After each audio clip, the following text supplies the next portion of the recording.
ವ್ಯವಸಾಯ ಸೇವಾ ಸಹಕಾರಿ ಸಂಘದವರು ಯಶಸ್ವಿನಿ ಯೋಜನೆಯ ನೋಂದಣಿ ಹಾಗೂ ನವೀಕರಣದ ಬಗ್ಗೆ ರೈತರಿಗೆ ಸರಿಯಾದ ಮಾಹಿತಿ ನೀಡಬೇಕು ಎಂದು ನಿವೃತ್ತ ನೌಕರರ ಸಂಘದ ಅಧ್ಯಕ್ಷ ಸಿಎಸ್ ಗೌಡ ಸಿದ್ದಾಪುರದಲ್ಲಿ ಆಗ್ರಹಿಸಿದ್ದಾರೆ.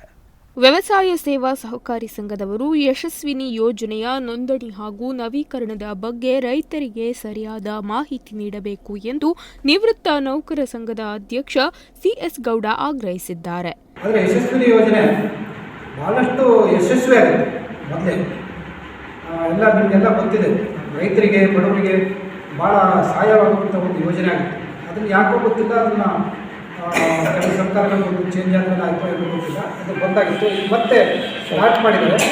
ಆದರೆ ಸ್ಟಾರ್ಟ್ ಮಾಡಿದ ಏನಾಗಿದೆ ಅಂತಂದರೆ, ಅದು ಯಾವ ಹಾಸ್ಪಿಟ್ಲ್ ಬರ್ತದೆ, ಆಮೇಲೆ ಅದಕ್ಕೆ ಯಾವಾಗ ಅದು ಪ್ರವೇಶ ಯಾವಾಗ ತಗೊಳ್ಬೇಕು, ಮುಕ್ತಾಯ ಯಾವಾಗ ಅಂತ ಅನ್ನೋ ಬಗ್ಗೆ ಹಳ್ಳಿಯರಿಗೆ ಭಾಳ ಜನರಿಗೆ ಗೊತ್ತಿಲ್ಲ.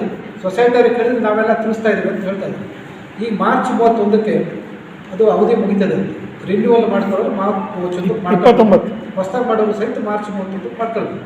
ಸಿದ್ದಾಪುರ ಪಟ್ಟಣದಲ್ಲಿ ಬುಧವಾರ ಮಾಧ್ಯಮಗೋಷ್ಠಿ ನಡೆಸಿ ಮಾತನಾಡಿದ ಸಿಎಸ್ ಗೌಡ, ಯಶಸ್ವಿ ಯೋಜನೆಯ ಕಾರ್ಡ್ ಹೊಂದದೇ ಇರುವುದರಿಂದ ರೋಗಿಗಳಿಗೆ ಚಿಕಿತ್ಸಾ ಸಂದರ್ಭದಲ್ಲಿ ಹೆಚ್ಚಿನ ಹಣವನ್ನು ನೀಡಬೇಕಾಗುತ್ತದೆ.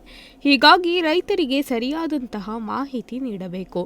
ಸಾಮಾನ್ಯರಿಗೆ ಈ ಯೋಜನೆಯ ಮಾಹಿತಿಯ ಕೊರತೆಯಿಂದ ಯೋಜನೆಯ ಲಾಭ ಪಡೆಯಲಾಗದೆ ವಂಚಿತರಾಗುತ್ತಿದ್ದಾರೆ.